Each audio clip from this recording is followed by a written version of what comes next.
प्रिय प्रतियोगी, मैत्री इंस्टीट्यूट की सामान्य अध्ययन की श्रृंखला में हम लोग रिवीजन कक्षा में हैं और आज रिवीजन की कक्षा में बात कर रहे हैं सर्वोच्च न्यायालय की अपीलीय क्षेत्राधिकार के बारे में। अपीलीय क्षेत्राधिकार किसे कहते हैं?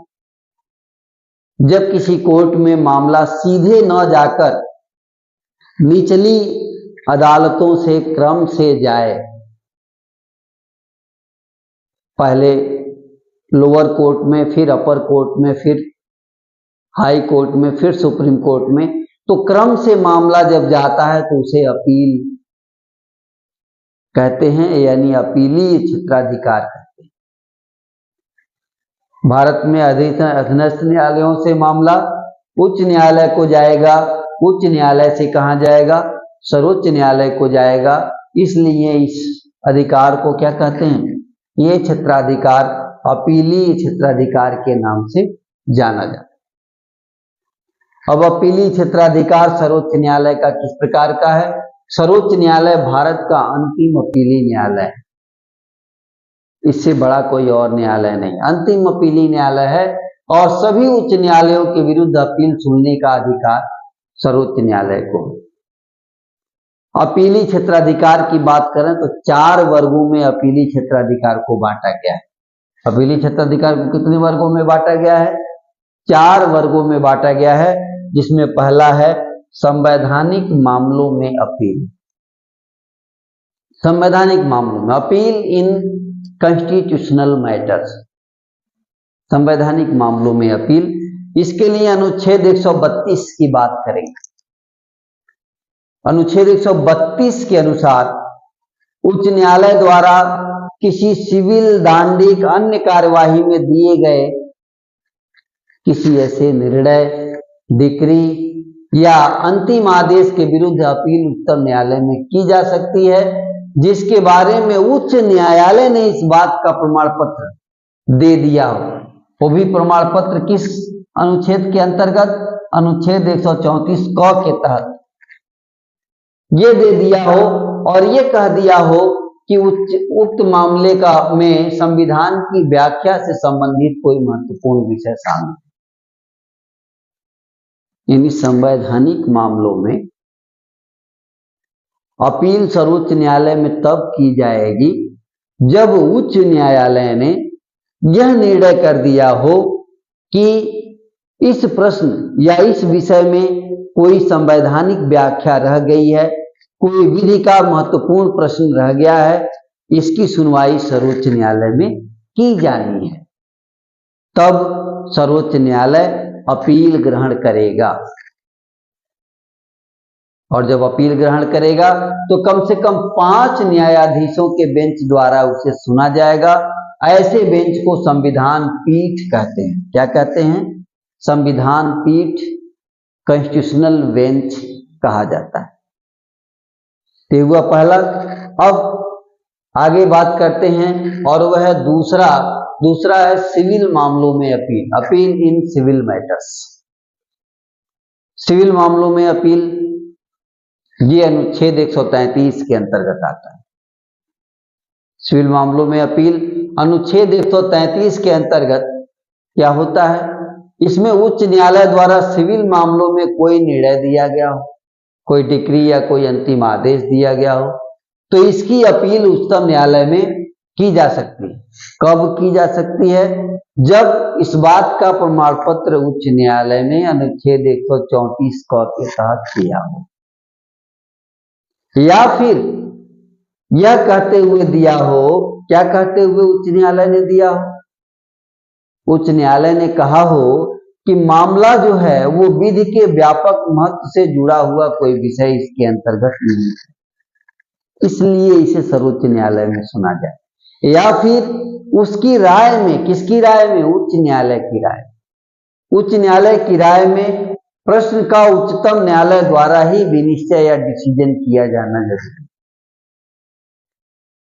इस तरह से अनुच्छेद 133 के अंतर्गत अपील ग्रहण की जाएगी।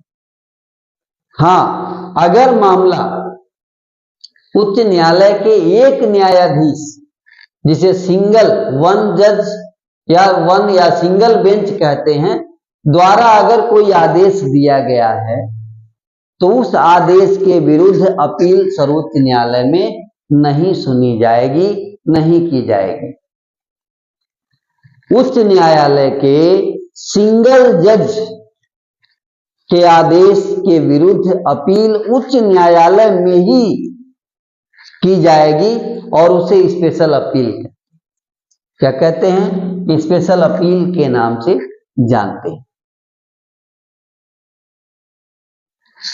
आगे बढ़ते हैं और तीसरा है आपराधिक मामले में appeal, appeal in criminal matters, appeal in criminal matters. ये बात अनुच्छेद 134 के तहत करनी है। 134 के तहत किसी उच्च न्यायालय द्वारा किसी आपराधिक कार्यवाही में अगर कोई आदेश, निर्णय या दंडादेश दिया गया है तो उसकी अपील निम्नलिखित दशाओं में सर्वोच्च न्यायालय में की जा सकती है। कुछ दशाएं हैं। पहली दशा में उच्च न्यायालय ने अधीनस्थ न्यायालय के दोषमुक्त किए गए किसी व्यक्ति के दोषमुक्ति के आदेश को उलट दिया हो, दोषमुक्ति के आदेश को उलट दिया हो और उलट करके अभियुक्त को दोष सिद्ध करार दिया हो और दोष सिद्ध करार दे करके फांसी की सजा दे दी, तब सर्वोच्च न्यायालय में इसकी अपील सुनी जा सकती है। इसके अलावा उच्च न्यायालय ने क्या किया हो कि किसी अधीनस्थ न्यायालय से मामले को विचार के लिए अपने पास मंगा लिया, मामले के विचार के लिए अधीनस्थ न्यायालय से अपने पास मंगा लिया हो और मंगा करके विचार किया हो। विचार करने के बाद अभियुक्त को दोषी पाया हो और दोषी पाने के बाद उसे मृत्युदंड दिया हो। अगर उच्च न्यायालय ने ऐसा किया है तो इसके विरुद्ध भी सर्वोच्च न्यायालय में अपील की जा सकती है। या फिर उच्च न्यायालय खुद ही प्रमाणित कर दे कि मामला सर्वोच्च न्यायालय में सुने जाने योग्य है, तो मामला जो है सर्वोच्च न्यायालय में अपील में चला जाएगा। ये हुआ आपका आपराधिक मामलों में अपील। अंतिम जो चौथा है उसे कहते हैं विशेष इजाजत, यानी अपील बाय स्पेशल लीव। इसे लोकप्रिय भाषा में एसएलपी कहते हैं, स्पेशल लीव पिटीशन, विशेष अनुमति याचिका एसएलपी। प्राय यही हमें अक्सर अखबारों में, सूचनाओं में, समाचार में यही सुनने को मिलता है, एसएलपी स्पेशल लीव पिटीशन। यह है अनुच्छेद 136 के अंतर्गत विशेष अनुमति याचिका, एसएलपी स्पेशल लीव पिटीशन। यह है अनुच्छेद 136 के अंतर्गत इसका मामला। विशेष इजाजत से, इसके अंतर्गत विशेष इजाजत से उच्चतम न्यायालय में अपील करने का प्रावधान किया गया है। विशेष इजाजत जो है ये उच्चतम न्यायालय में है। उच्चतम न्यायालय को जो ये शक्ति मिली है ये उसके विवेक के अनुसार, यह विशेष इजाजत है।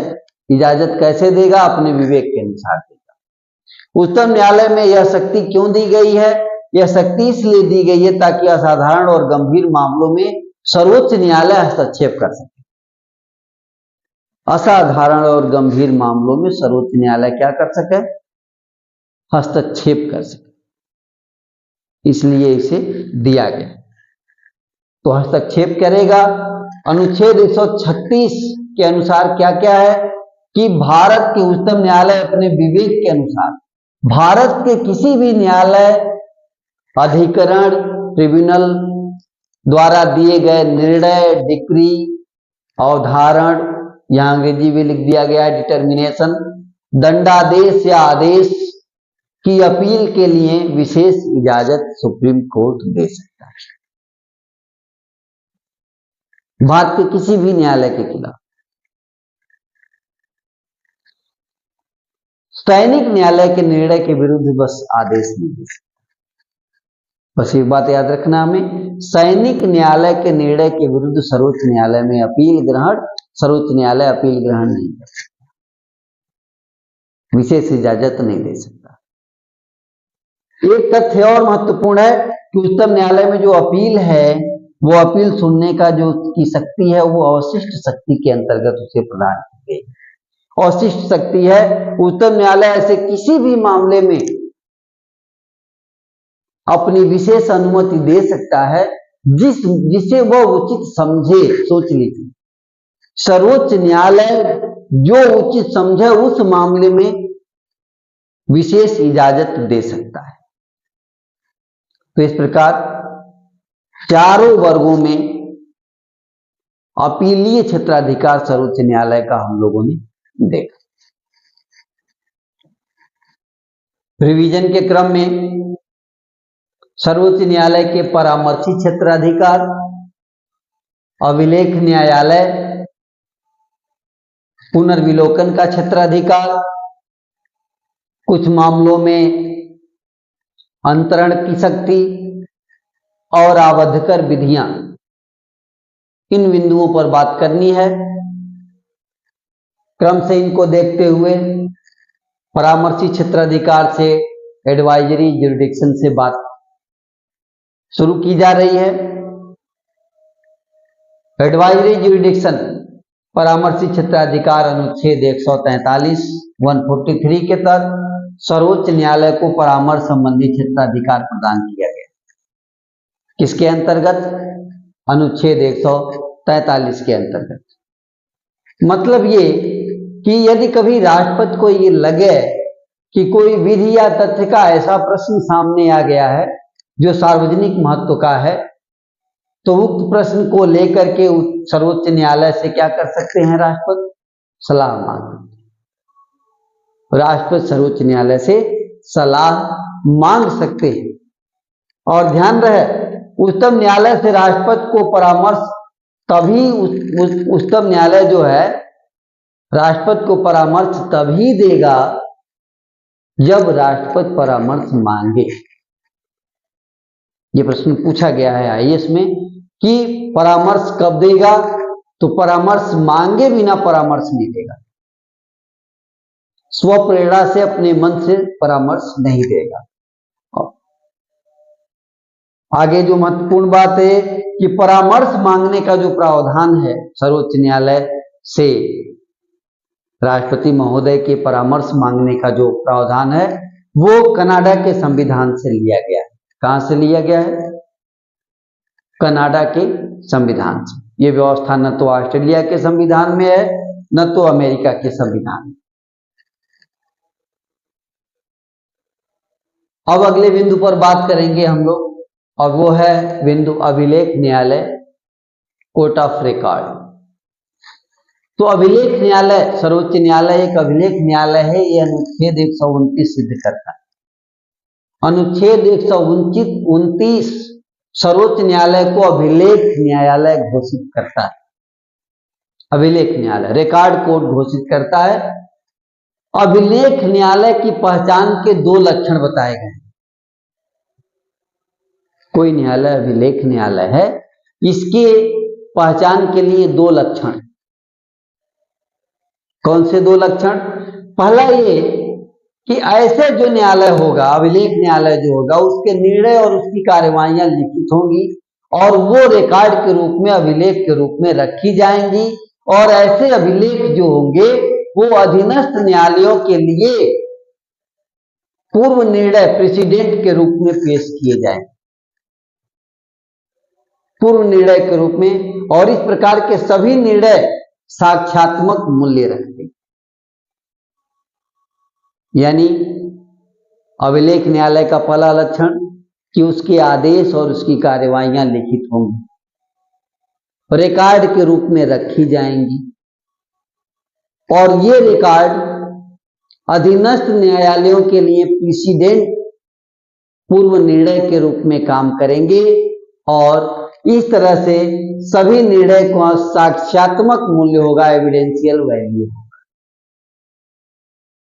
इसी तरह अभिलेख न्यायालय का दूसरा लक्षण, तो दूसरा लक्षण ये है कि ऐसा न्यायालय जो होगा वो अपने अवमान के लिए, अपनी अवहेलना के लिए, कंटेम्प्ट के लिए किसी भी व्यक्ति को दंडित कर सकता है। सर्वोच्च न्यायालय के पास अभिलेख न्यायालय होने की शक्ति है, अपने कंटेम्प्ट के लिए किसी को दंडित करने की शक्ति है। इस प्रकार अभिलेख न्यायालय के बारे में, सर्वोच्च न्यायालय के अभिलेख न्यायालय होने के बारे में हम लोगों ने जानकारी की।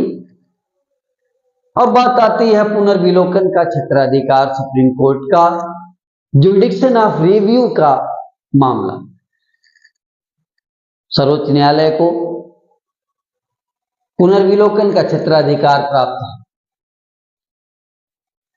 अनुच्छेद 137 की बात करें, 137 की बात करें, तो सर्वोच्च न्यायालय इस अनुच्छेद के तहत अपने निर्णय को, अपने आदेश को पुनर्विलोकन कर सकता है, अपने ही निर्णय को बदल सकता है,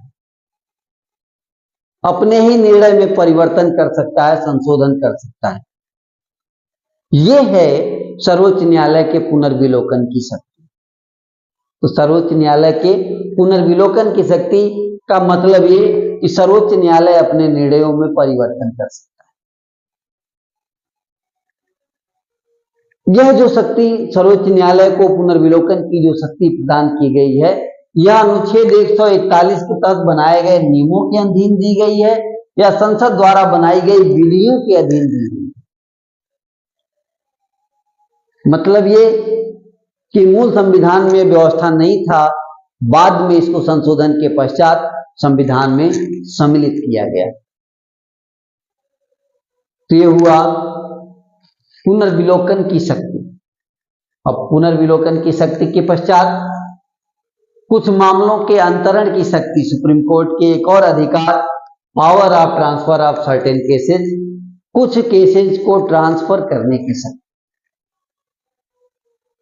सर्वोच्च न्यायालय के पास एक और अधिकार अनुच्छेद 139 क के अंतर्गत, अनुच्छेद 139 क के अंतर्गत सर्वोच्च न्यायालय को, उच्चतम न्यायालय को एक अधिकार प्राप्त है कि उच्चतम न्यायालय क्या कर सकता है कि एक उच्च न्यायालय से दूसरे उच्च न्यायालय को कुछ मामले अंतरित कर सकता है, ट्रांसफर कर सकता है।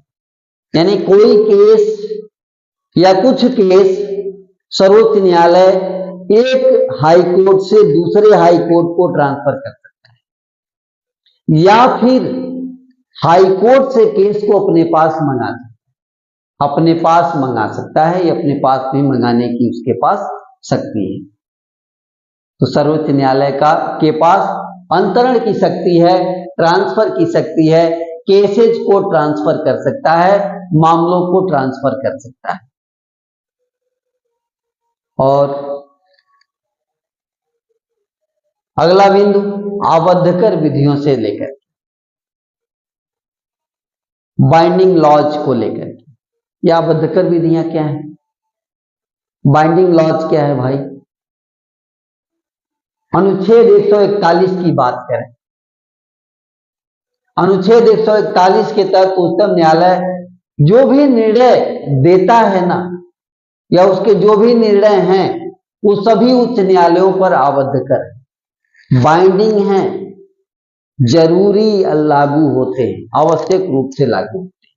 सर्वोच्च न्यायालय के सभी निर्णय उच्च न्यायालयों पर, नीचे के सभी न्यायालयों पर जरूरी आवश्यक रूप से लागू होते हैं, बाइंडिंग है, आबद्धकर। उच्चतम न्यायालय के जो निर्णय हैं वो उच्च न्यायालयों के लिए पूर्व निर्णय, प्रेसिडेंट के रूप में विधि का बल रखते हैं। कैसा बल रखते हैं? विधि का बल रखते हैं, विधि का पावर रखते हैं सर्वोच्च न्यायालय के आदेश। इसी के थ्रू जो है भारत में पूर्व निर्णय के सिद्धांत, प्रेसिडेंट, डॉक्ट्रिन ऑफ प्रेसिडेंट के सिद्धांत को अनुच्छेद 141 के तहत महत्व प्रदान किया गया है। तो भारत में अनुच्छेद 141 के तहत पूर्व निर्णय के सिद्धांत को स्थापित किया गया है। अनुच्छेद 141 के तहत ये आबद्धकर विधियां, जिसे हम आबद्धकर विधियों के नाम से जानते हैं। तो हम लोगों ने सर्वोच्च न्यायालय के कुछ अधिकार, शक्तियां और क्षेत्राधिकार के बारे में जाना। रिवीजन की कड़ी में बात कर रहे हैं हम लोग उच्चतम न्यायालय की अन्य शक्तियों के बारे में। उच्चतम न्यायालय की अन्य शक्तियां बिंदुवार हम लोग देख रहे हैं और बात कर रहे हैं अनुच्छेद 135। अनुच्छेद 135 के तहत उच्चतम न्यायालय को संघीय न्यायालय द्वारा जो भी शक्तियां प्राप्त थीं वो सभी उच्चतम न्यायालय को प्राप्त होगी। जो शक्तियां संघीय न्यायालय को प्राप्त थीं वो शक्तियां उच्चतम न्यायालय को प्राप्त हुई। संघीय न्यायालय का मतलब क्या? संघीय न्यायालय का तात्पर्य भारत शासन अधिनियम 1935 में जो संघीय न्यायालय की स्थापना की गई थी, जिसे बाद में सर्वोच्च न्यायालय के रूप में परिवर्तित कर दिया गया, तो संघीय न्यायालय की संपूर्ण शक्तियां 1935 भारत शासन अधिनियम 1935 के द्वारा जो संघीय न्यायालय को शक्तियां प्राप्त थी वही शक्तियां सर्वोच्च न्यायालय को प्राप्त हो गई। आगे बढ़ते हैं और बात करते हैं अनुच्छेद 138। अनुच्छेद 138 के तहत संसद उच्चतम न्यायालय की अधिकारिता में वृद्धि कर सकती है। उच्चतम न्यायालय के पावर में वृद्धि कर सकती है। इसके अनुसार क्या? संघ सूची के जो विषय हैं, संघ सूची के विषयों के संबंध में अतिरिक्त अधिकारिता और शक्तियां सर्वोच्च न्यायालय को प्रदान कर सकती है संसद अनुच्छेद 138 के तहत। इसके अलावा अनुच्छेद 139 के तहत लेख जारी करने की जो शक्ति है उसमें वृद्धि कर सकती है। अनुच्छेद 32 के तहत सर्वोच्च न्यायालय को लेख जारी करने, रिट जारी करने की शक्तियां हैं, 5 रिट जारी करने की शक्ति। लेकिन 139 के तहत उन रिटों को, क्योंकि वो रिट मूल अधिकारों के उल्लंघन के लिए दी गई हैं सर्वोच्च न्यायालय को, लेकिन 139 मूल अधिकारों को उल्लंघन के अलावा भी विषयों के मामले में रिट जारी करने की शक्ति प्रदान करता है, क्योंकि इस प्रकार की शक्ति जो है उच्च न्यायालयों को अनुच्छेद 226 के तहत प्राप्त है। अब बात करते हैं अनुच्छेद 140 की। अनुच्छेद 140 में सर्वोच्च न्यायालय को आनुषांगिक शक्तियां प्रदान की गई। आनुषांगिक शक्तियां प्रदान की गई हैं, मतलब कि ऐसी शक्तियां प्रदान की गई हैं जो संविधान द्वारा उससे प्रदत्त अधिकारिता को अधिक प्रभावी बनाने के लिए जरूरी है। सर्वोच्च न्यायालय को प्राप्त शक्तियां जो हैं उन्हें और अधिक प्रभावी बनाने के लिए जिन शक्तियों की आवश्यकता है वो सभी शक्तियां आनुषांगिक रूप में सर्वोच्च न्यायालय को प्रदान की गई। 1942 के तहत क्या है? अनुच्छेद 142। अनुच्छेद 142 के तहत सर्वोच्च न्यायालय अगर कोई डिक्री या आदेश देता है तो उस आदेश के पालन होने के लिए, उस आदेश के लागू होने के लिए जो भी कंडीशन जरूरी हैं उसके लिए भी सर्वोच्च न्यायालय क्या कर सकता है? डिक्री या आदेश पारित कर सकता है। तो अनुच्छेद 42 सर्वोच्च न्यायालय को, अनुच्छेद 142 सर्वोच्च न्यायालय को एक अमोघ शक्ति प्रदान करता है। इसके अंतर्गत सर्वोच्च न्यायालय को अपने आदेशों को लागू करवाने की शक्ति प्राप्त है, कि वो अपने आदेशों को लागू करवा सकता है। ऐसा इसलिए ताकि पूर्ण न्याय सुनिश्चित किया जा सके। कंप्लीट जस्टिस के लिए ऐसा करना जरूरी है कि सर्वोच्च न्यायालय के पास अपने आदेशों को लागू करने की भी शक्ति होनी चाहिए, और उस शक्ति को प्रदान किया गया है अनुच्छेद 142 के तहत।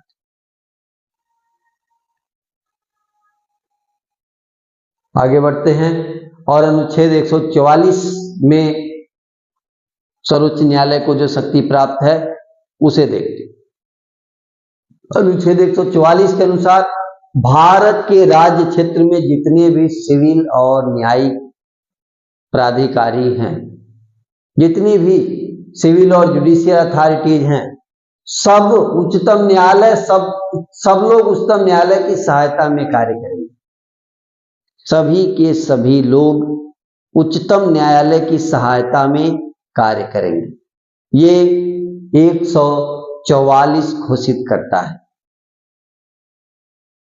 अब अनुच्छेद 145 की बात कर लें तो अनुच्छेद 145 के तहत उच्चतम न्यायालय को राष्ट्रपति के अनुमोदन से, ध्यान रहे कि राष्ट्रपति के अनुमोदन से भारत में जो न्यायालय है उनकी पद्धति और प्रक्रिया, उनको रेगुलेट करने, विनियमित करने के लिए रूल बनाने की शक्ति प्रदान करता है। सर्वोच्च न्यायालय को शक्ति प्राप्त है कि वह भारत के जितने भी न्यायालय हैं उन न्यायालयों को रेगुलेट करेगा, विनियमित करेगा और उसको ऐसा करने के लिए रूल बना सकता है। तो रूल बनाने की शक्ति प्रदान की गई। इसके बाद अनुच्छेद 348(1) क, अनुच्छेद 348(1) क के तहत उच्चतम न्यायालय और उच्च न्यायालय इन दोनों में इनकी संपूर्ण कार्यवाही अंग्रेजी भाषा में होती है। ऐसा प्रावधान अनुच्छेद 348(1) क में किया गया है। अनुच्छेद 348(1) क, अंग्रेजी भाषा का प्रयोग। इसके अलावा अनुच्छेद 145(3) की बात करें तो 145(3) ये निर्धारित करता है कि किन किन मामलों में सर्वोच्च न्यायालय के कम से कम 5 न्यायाधीशों की संविधान पीठ विचार करेगी। तो 2 मामले में ऐसा संविधान पीठों की व्यवस्था है। पहला मामला कि ऐसा मामला जो संविधान की व्याख्या से संबंधित महत्वपूर्ण प्रश्न रखता हो, ऐसे मामले की व्याख्या करने में कम से कम 5 न्यायाधीशों की संविधान पीठ विचार करे। 5 से अधिक हो सकता है, 7, 9, 13 जो भी हो सकते हैं। अब तक सबसे अधिक संख्या में जो न्यायाधीशों के द्वारा संविधान पीठ बनी वो 13 न्यायाधीशों द्वारा संविधान पीठ बनी। तो अब कम से कम 5 न्यायाधीशों के द्वारा ही संविधान की व्याख्या से संबंधित प्रश्न पर विचार किया जाए।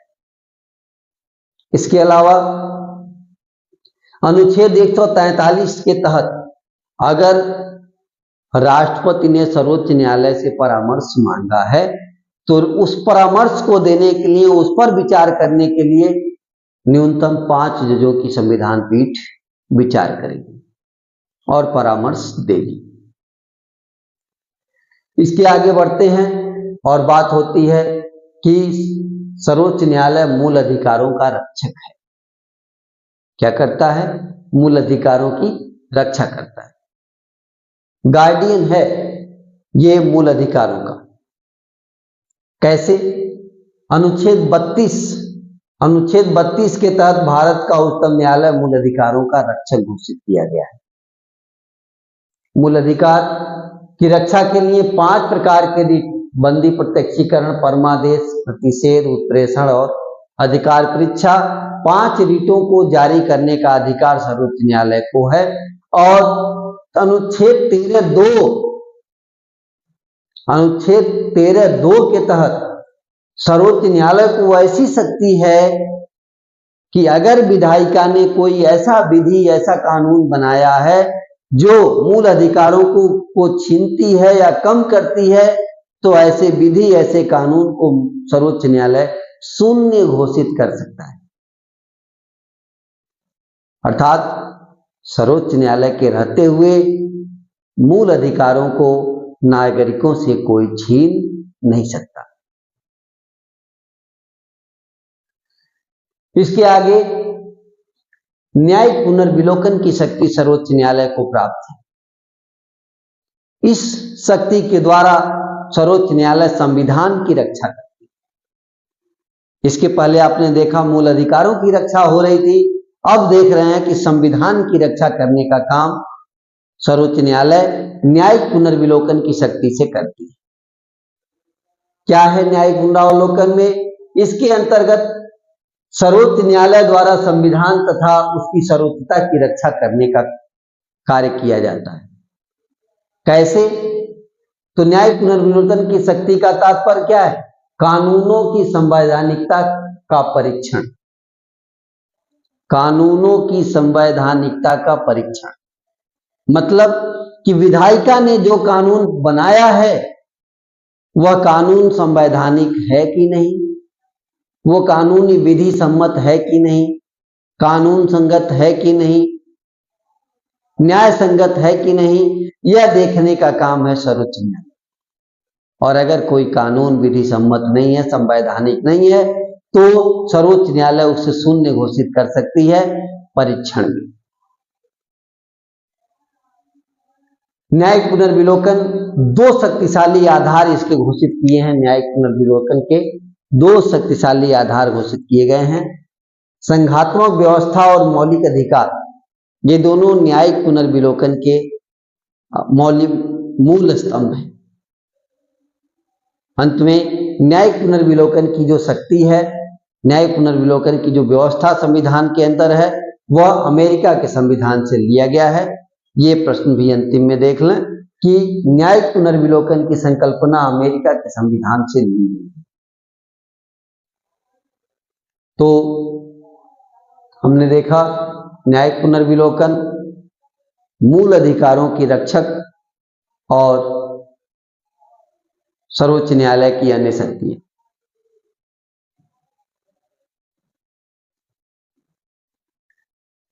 रिवीजन के क्रम में सर्वोच्च न्यायालय की स्वतंत्रता पर हम लोग बात कर रहे हैं। Independence of supreme court. सर्वोच्च न्यायालय की स्वतंत्रता का क्या अर्थ है? भारत में न्यायपालिका को स्वतंत्र स्थान दिया गया है। भारत में न्यायपालिका कार्यपालिका और व्यवस्थापिका के दबाव से मुक्त है। किसी भी दबाव से मुक्त रखा गया है न्यायपालिका को। तो आप देखें कि संघीय कार्यपालिका और विधायिका दोनों के प्रभाव से मुक्त रखने की कोशिश की गई है और इसके लिए संविधान में कई प्रावधान निश्चित किए गए हैं, निर्धारित किए गए हैं, बनाए गए। तो कौन से प्रावधान बनाए गए हैं उन्हें हम लोग देख रहे हैं। पहली बात यह है कि हमें पता है कि सर्वोच्च न्यायालय के मुख्य न्यायाधीश की नियुक्ति राष्ट्रपति करते हैं, लेकिन अन्य न्यायाधीशों की नियुक्ति जो है वो मुख्य न्यायाधीश के परामर्श से राष्ट्रपति करते हैं। अन्य न्यायाधीशों की नियुक्ति परामर्श से, किसके परामर्श से? मुख्य न्यायाधीश के परामर्श से राष्ट्रपति करते हैं। मतलब कि न्यायाधीशों की नियुक्ति में स्वयं सर्वोच्च न्यायालय का महत्वपूर्ण रोल है, महत्वपूर्ण भूमिका है। दूसरी बात कि सर्वोच्च न्यायालय के न्यायाधीशों की नियुक्ति का अधिकार एक तरफ राष्ट्रपति को तो है, वहीं हटाने का अधिकार राष्ट्रपति को नहीं है, संसद को है। और संसद भी सिर्फ दो ही आधार पर हटा सकती है। दो आधार कौन? सिद्ध कदाचार और असमर्थता के आधार पर ही हटा सकती है, अन्य कोई आधार पर न्यायाधीशों को नहीं हटाया जा सकता। और ये दो आधार होने पर भी, सिद्ध कदाचार और असमर्थता के आधार पर भी कैसे हटाएगी?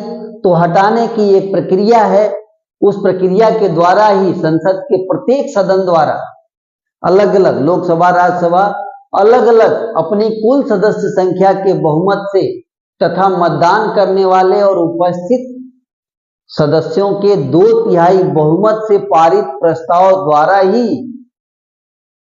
किसी न्यायाधीश को हटाया जा सकता है।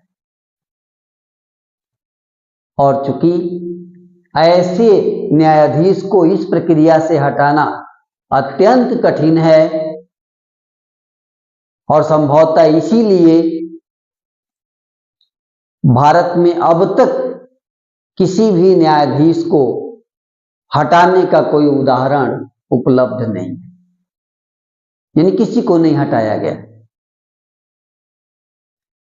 और कौन से प्रावधान हैं जो सर्वोच्च न्यायालय को स्वतंत्र अस्तित्व प्रदान करते हैं? तो सर्वोच्च न्यायालय के न्यायाधीशों की पदावधि नियत है, उनका टेन्योर नियत है, उनका कार्यकाल नियत है। वे 65 वर्ष की आयु तक अपना पद धारण करते हैं। मतलब ये हुआ कि 65 वर्ष की आयु से पहले वे खुद न पद छोड़े, त्यागपत्र न दें, तो उन्हें कोई नहीं हटा सकता।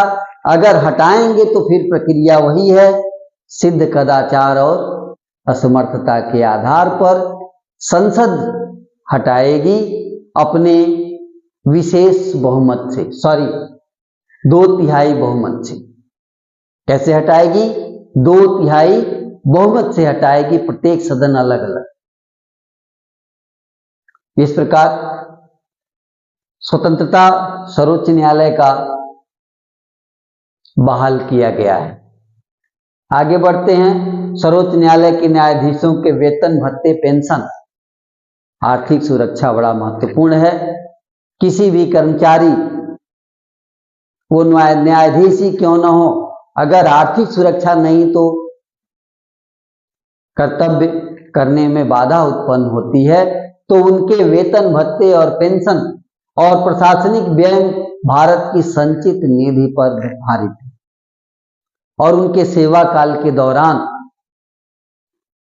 वेतन, भत्ते और पेंशन में कोई कटौती भी नहीं की जा सकती। अगर की जा सकती है तो सिर्फ आपातकाल के कारण की जा सकती है। वो भी कौन सा आपातकाल? वित्तीय आपातकाल। अगर भारत में वित्तीय आपातकाल लागू होगा तब जाकर के न्यायाधीशों के वेतन, भत्ते, पेंशन में कोई कटौती संभव है, अन्यथा संभव नहीं है। चूंकि अभी तक भारत में कोई वित्तीय आपातकाल लागू नहीं हुआ, ये भी अत्यंत कठिन है। अतः न्यायाधीशों की आर्थिक सुरक्षा भी बहाल करने की कोशिश की गई। आगे बढ़ते हैं। और सर्वोच्च न्यायालय के न्यायाधीशों के कर्तव्य निर्वहन में, जब सर्वोच्च न्यायालय का न्यायाधीश अपना कर्तव्य करेगा और उस कर्तव्य के निर्वहन के दौरान कोई कार्य करेगा, तो उस कार्य की चर्चा सदन में नहीं की जा सकती, संसद में नहीं की जा सकती। हाँ, चर्चा कब की जा सकती है? जब उसको हटाने का प्रस्ताव संसद में विचाराधीन, तभी चर्चा होगी। अन्यथा की दृष्टि में न्यायाधीश द्वारा कर्तव्य निर्वहन में जो कुछ भी कहा, सुना जाएगा, किया जाएगा, उसकी चर्चा सदन के अंदर, संसद के अंदर नहीं की जाएगी। ये सुरक्षा जो है प्रदान किया गया है। साथ ही अनुच्छेद 211 के तहत राज्य विधानमंडलों में तो कभी चर्चा नहीं की जा सकती न्यायाधीशों के कार्यों को लेकर। तो ये उनके कर्तव्य के दौरान उनकी निष्पक्षता और दबाव रहित होने का प्रमाण है। आगे और बढ़ें और देखें तो सर्वोच्च न्यायालय अपने लिए और अपने अधीनस्थ न्यायालयों के लिए कार्य प्रणाली निर्धारित करने का अधिकार रखता है। यानी सर्वोच्च न्यायालय कैसे काम करेगा, अन्य न्यायालय किस प्रकार से काम करेंगे, इसको भी निर्धारित करने का काम स्वयं सर्वोच्च न्यायालय का है, किसी और का नहीं। इस प्रकार सर्वोच्च न्यायालय पूरी तरह स्वतंत्र रूप में कार्य करने के लिए सक्षम है। इसके अलावा सेवानिवृत्ति के बाद सर्वोच्च न्यायालय का कोई भी न्यायाधीश भारत के किसी भी न्यायालय में वकालत का कार्य नहीं कर सकता, किसी भी न्यायालय में वकालत का कार्य नहीं कर सकता। उसी प्रकार सर्वोच्च न्यायालय के अनुच्छेद 129 की बात करें तो सर्वोच्च न्यायालय को अभिलेख न्यायालय का दर्जा प्रदान किया गया है, रिकॉर्ड कोर्ट का दर्जा प्रदान किया गया है। मतलब ये कि सर्वोच्च न्यायालय अपने अवमान के लिए, अपने अवमानना के लिए, कंटेम्प्ट के लिए किसी को भी दंडित करने का अधिकार रखता है।